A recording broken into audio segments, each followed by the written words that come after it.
Hey everyone, Skylanx here, bringing you another Transformers video review. Today we'll be doing a figure that I've always wanted to do, or I've been waiting a long time to do, and that is Generation 1 Jazz.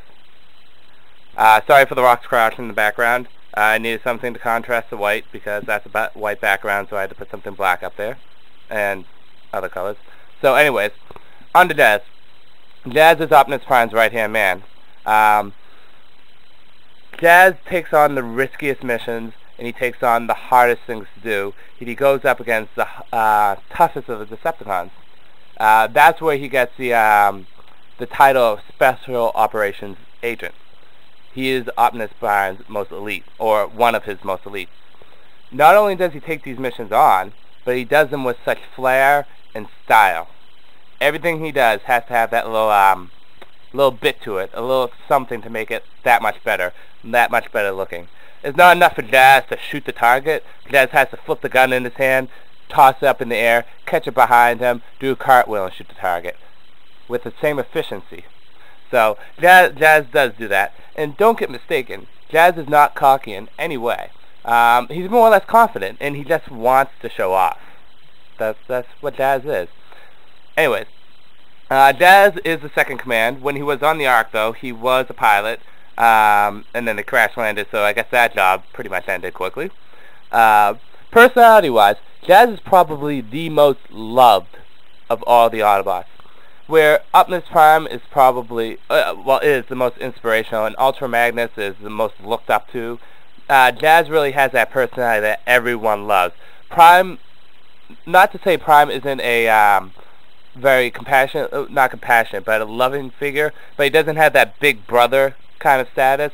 He has more of that idol kind of status. Jazz shows that big brother status.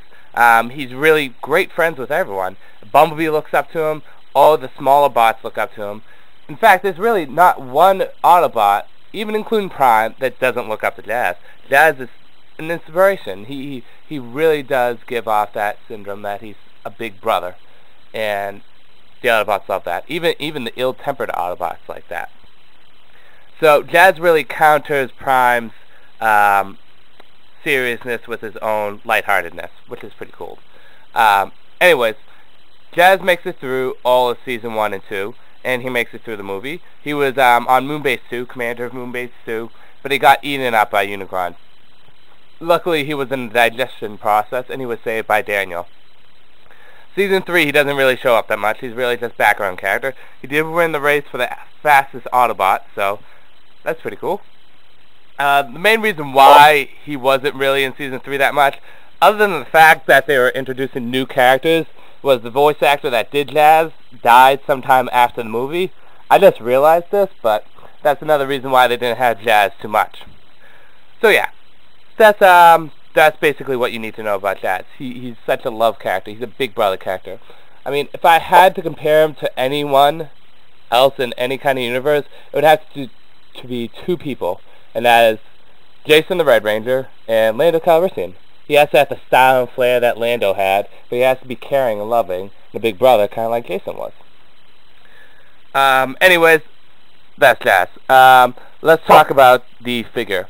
Jazz is a Generation 1 figure, and this is the reissue. This is the 2003 reissue. Anyways, Jazz, when he came to Earth, he scanned a Martini Porsche 935 Turbo. Great looking car. I like Porsches. They're one of my favorite cars. I do like Camaros a little bit more, but Porsches do look really, really nice. In this mode, let me just close that up. In this mode, he has a lot of sticker decal. I like that. Let me put him down and take a top view. Of course, this is a reissue, so he doesn't have the Generation 1 stickers. Or he does have Generation 1 stickers, but they added a Agent Meister, or Meister, or, yeah, Meister. Agent Meister. I think that's the Japanese name for him, so, yeah. He's got blue and red streaks going down here, number 4, Autobot symbol. That's basically the theme throughout the car. The car mode looks really nice. There's only one problem with it, and that's right here. If you look up closely, these two sections really don't connect. So this looks higher than that. That's okay. That's just a minor flaw. It's nothing that big. Nothing to get really worried over. Anyways, on to the transformation himself. The first thing I do is you do this very gently, because where Jazz is, he feels really heavy. Where he's one of the more heavier cars, he's also one of the more fragile. It's very easy to break this hood, and I'll tell you where people mostly break it at. Especially trying to line stuff up like that, they break it there.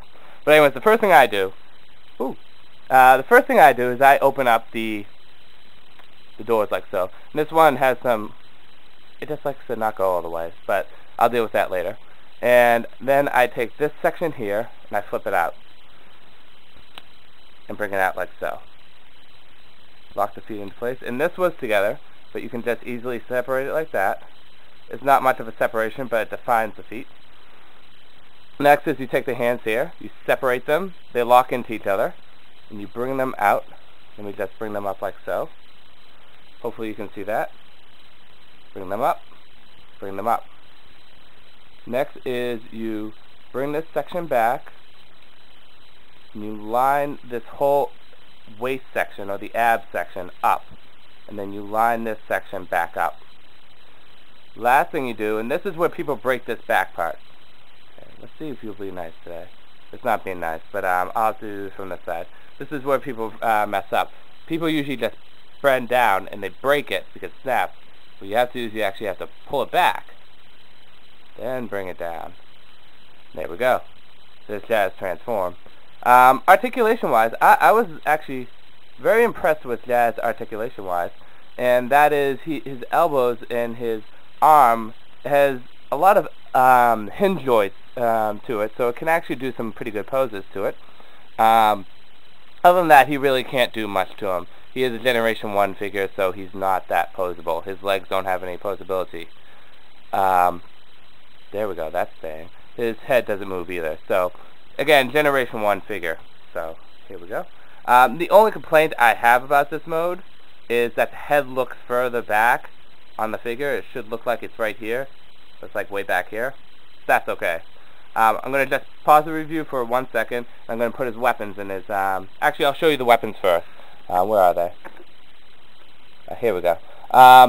He came with 2 weapons. This is the reissue, so he has his rocket launcher, which never showed up in the show. And apparently this can come off, and this can go on the car somewhere. And then he has his photon rifle. The photon rifle can shoot, obviously, photon beams. It can also do flamethrower rounds. And Jazz also has the ability, he has full spectrum beacons, and he has 180 dB speakers, which can be used to stun and disorient Decepticons. He uses it a lot to piss off the Autobots too, so yeah. Anyways, I'm going to pause the review and I'm just going to put the weapons in his hand. Okay, here's everything in his hands, or here's him with all his weapons. I actually took down the background so you can see his gun. Jazz looks great as a figure. He's very show accurate. The only thing he's not show accurate is he didn't have these door panels in the back. As you can see, he's holding his gun. He can hold them in both hands, and he has his rocket launcher. I don't care for the rocket launcher, so I just keep it off him. I find it to be way too overbig, especially with the reissue missiles. Like I said, this is a reissue. Usually they go for $50 on eBay. You can get them. I got it for $34 on eBay from a great seller. I love him. But yeah, Jazz is one of my favorite characters and one of my favorite Generation 1 figures. He blends so well. He looks good. He has decent articulation. He's a great character. I definitely suggest picking up. Just you have to be careful with him. He's a fragile figure. At least some parts of him are fragile, so you have to just go easy. But yeah, he looks nice. He's a great display piece. He's kind of small too, though, compared to some of the other Autobots. He has a little grin on his face. You probably can't see it with my camera, but anyways. Yeah, so this is Jazz, Generation 1 Jazz. Definitely get him if you get the chance. He's one of the better of the car robots. He has a great Porsche-looking mode. The sticker details is actually fun to put on. He's just a great figure. So anyways, I'm going to say peace out for now. This is Skylynx, and this is Jazz. Adios.